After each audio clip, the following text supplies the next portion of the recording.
तर आपण नवी मुंबईच्या या सार्वत्रिक महानगरपालिकेची निवडणूक 2026च्या निमित्तानं 111 उमेदवारांपैकी अनेक उमेदवारांशी आपण बोलत आहोत, त्यांच्याशी संवाद साधत आहोत।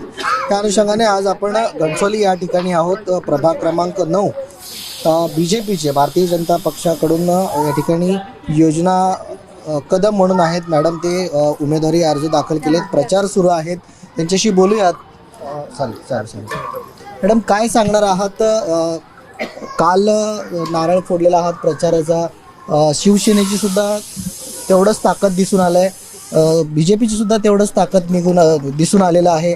काय सांगणार आहात, कसा रिस्पॉन्स मिळतो? रिस्पॉन्स आम्हाला खूप छान प्रकारे मिळत आहे, कारण की आपल्या भारत शासनाने तसेच आपले नरेंद्र मोदी साहेब आणि महाराष्ट्राचे मुख्यमंत्री देवेंद्रजी फडणवीस साहेब तसेच नवी मुंबईमधले आपले लोकनेते नवी मुंबईचे शिल्पकार गणेश नाईक साहेब यांनी जो विकास घडवून आणलेला आहे आणि आताचे जे नागरिक आहेत ते खरंच सुज्ञ आहेत आणि त्यांना सगळ्या परिस्थितीची जाणीव आहे आणि त्यांना माहिती आहे की आपल्या परिसराचा विकास आणि परिवर्तन हे नक्की कोण घडवून आणणार आहे आणि त्या अनुषंगाने आम्हाला आमच्या सगळ्या जनतेचा खूप उत्स्फूर्त प्रतिसाद असा मिळत आहे आणि प्रत्येक ठिकाणी आपलं स्वागत केलं जात आहे। आणि यावेळी नक्कीच महानगरपालिकेवरती भारतीय जनता पक्षाचेच उमेदवार सगळे निवडून येणार आहे आणि झेंडा सुद्धा आपलाच लागणार आहे। भारतीय जनता पार्टीचा, गणेश नाईक साहेबांचा।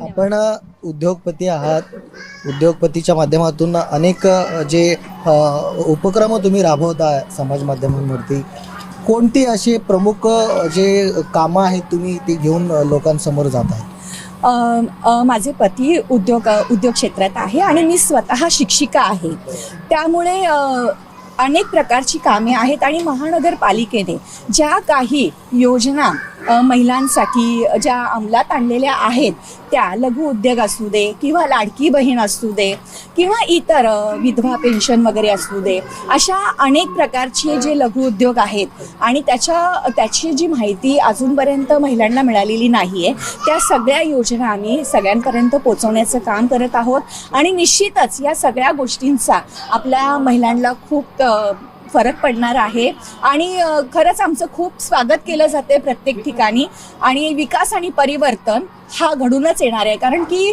एक गोष्ट प्रकर्षाने सांगते की एक जी महिला असते ती महिला सक्षम झाली तर तिचं संपूर्ण कुटुंब, कारण की तिच्यावरती पूर्ण कुटुंबाची जबाबदारी असते, तिची मुलं असतात तिच्यासोबत आणि ती जर सक्षम झाली तर नक्कीच एक कुटुंब आणि त्या कुटुंबाबरोबर आपला समाज आणि आपला भारत नक्कीच सक्षम होणार आहे। त्यामुळे जो काही आम्हाला रिस्पॉन्स मिळत आहे तो खूप छान आहे। सगळे लघु उद्योग वगैरे आम्ही महिलांना माहिती यापूर्वीच सगळ्यांना दिलेली आहे आणि आमचं मोठ्या प्रमाणात सगळीकडे स्वागत केलं जातं। काय आवाहन करणार आहात?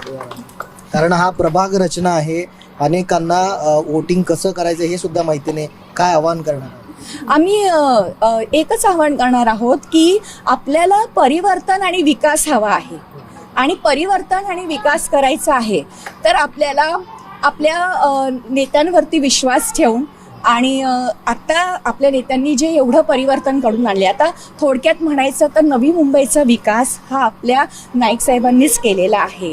आज एक आपण 10 वर्षापूर्वीच्या जरी गोष्टी घेतल्या, जी घरं आपण 3 लाखाला 4 लाखाला विकत घेतलेली आहेत, त्याच घरांची किंमत आता 50 लाख 60 लाख रुपये झालेली आहे। ही कशामुळे झाली आहे? केवळ आणि केवळ आपल्या नवी मुंबईचा विकास झालेला आहे, त्याच्यामुळे या घराच्या किमती वाढल्या आहेत आणि सुज्ञ नागरिक आहेत, त्यांना माहिती आहे की आजूबाजूचा परिसर ज्या वेळेला डेव्हलप होतो तेव्हाच आपल्या घरांच्या किमती वगैरे वाढत असतात आणि साहजिकच सुशिक्षित वर्ग आहे, सगळ्यांना सगळ्या गोष्टींची जाणीव आहे आणि नक्कीच आपला महानगरपालिकेवरती आपला भारतीय जनता पार्टीचा झेंडा लागणारच।